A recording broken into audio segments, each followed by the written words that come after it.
Okay, get this. A major political figure gets assassinated, and the only clues left behind by the killer? Memes. Yes, literally memes. It all went down on September 10th, 2025. Charlie Kirk, the founder of Turning Point USA, was shot and killed at a speaking event. A truly shocking moment of political violence. But here's where it gets bizarre. When the cops scoured the crime scene, they didn't find a manifesto or some grand political statement. No, they found bullet casings covered in a bunch of weird, contradictory, and just deeply online jokes. So what on earth could any of this mean? Well, we are about to decode every single one of these messages. So hit that subscribe button right now, because trust me, you are not going to want to miss where this goes. The initial media reports were just a total mess, but the truth was so much weirder. Let's get into what was actually etched on those bullets. The governor of Utah himself officially revealed the 5 messages. And it is a wild mix. Some of this stuff looks political, some of it is just pure nonsense, and some, well, it's from another planet. Let's break it all down. All right, let's kick things off with the messages that seem like they were put there for one reason and one reason only: to confuse the hell out of everyone. This is pure, uncut trolling.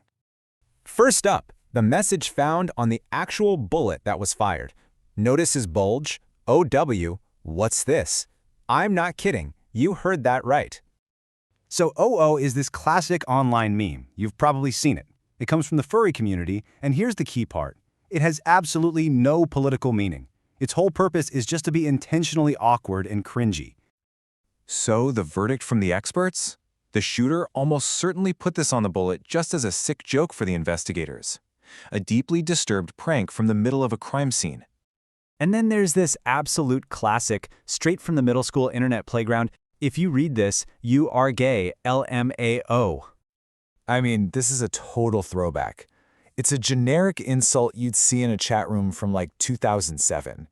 Just like the OWO message, this doesn't point to a political motive. It just points to someone who wants to troll the world. Okay, but then the clues take a sharp turn away from random internet cringe and dive headfirst into a very specific subculture: gaming. One of the casings had this sequence of arrows: up, right, down, down, down. Now, if you're a gamer, you know exactly what this is. It's a stratagem code from the monster hit game Helldivers 2. You punch in that code to call down a massive orbital airstrike. But, and this is a huge but, the game itself is a satire. It's basically making fun of fascism, kind of like the movie Starship Troopers. The player base is all over the political map. So this clue, it doesn't point left, it doesn't point right, it just points to a gamer. And right here is where things go from confusing to completely contradictory. The next clue is a lyric from the song Ciao, and honestly, this thing is a political black hole. So here's the insane part. On the one hand, Ciao is this world-famous anti-fascist anthem from World War II Italy, a total leftist classic. But on the other hand, it was also used by the Groypers, a far-right group that absolutely hated Charlie Kirk and targeted him constantly. The song was literally on their playlist. So which is it?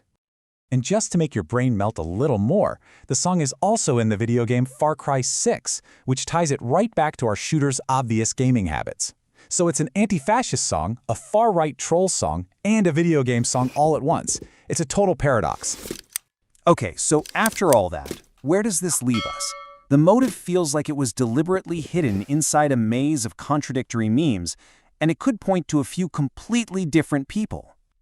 So, was the killer a leftist? I mean, you've got the message, "Hey fascist, catch," and the anti-fascist roots of Ciao. It seems pretty open and shut, right? Well, not so fast, because that theory completely falls apart when you remember the Groypers, a far-right group, used that same exact song to attack Kirk. Could the killer have been an enemy from his own side of the political spectrum? Or here's another thought. What if this wasn't about left versus right at all? What if the real motive came from some twisted corner of gamer culture, given the super specific Helldivers and Far Cry references? And that brings us to the last, and honestly, the most chilling theory of all. What if all the political stuff was just a smokescreen, and the real motive was nothing? Just a nihilistic desire to watch the world burn, all signaled by those pure cringe OO and are you gay jokes. And that, right there, is the absolutely terrifying takeaway. The killer was fluent in the language of online chaos, a world where nothing matters and everything is a joke. But they dragged that poisonous mindset into the real world, with the most serious consequences you can imagine. It really leaves you with one final, haunting question. In an age where irony and memes can basically consume everything, is the ultimate troll to commit a horrific crime with a motive so confusing that we can never, ever figure out why? So what's your take? Was it a leftist, a groyper, a gamer, or just a troll? Let me know what you think is the most likely motive in the comments below. And hey, make sure you're subscribed for more decodes like this. Thanks for watching.